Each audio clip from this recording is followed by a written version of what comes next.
It started actually in Oakland, a performance by Debo Band that a friend of mine who's an alumni of UC Berkeley, ethnomusicologist Marie Abe, Japanese accordion player, played with an Ethiopian funk band in Oakland and invited me to come and check out the performance. I ran into Maklit Hadero, a good old friend who's a singer based in the Bay Area as well, at the show, and it was an incredible performance. And I asked myself after the performance, how come I grew up in Egypt, in Cairo, on the Nile, for 22 years and never was exposed to Ethiopian music? So it's a question that became clear to me being in the Bay Area, where you can have that bird eye view of the Nile basin. It's a question that most Egyptians don't ask themselves. Why are we not exposed to Ethiopian culture, even though they share a river with us?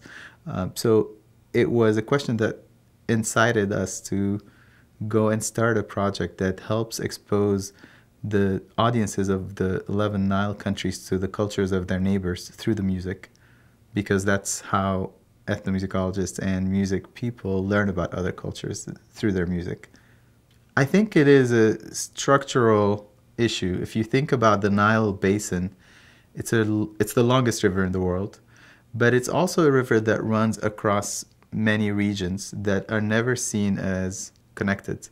So you think of Africa, you think of sub-Saharan Africa, you think of North Africa, you think of the Arab Africa, you think of Ethiopia as neither East Africa nor North Africa.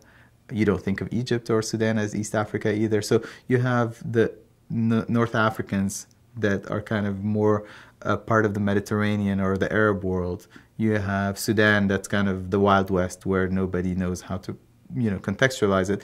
Ethiopia is its own region, its own civilization, its own culture that is quite separate from East Africa, from Lake Victoria, from Tanzania, Uganda, Kenya, Rwanda, Burundi, Congo.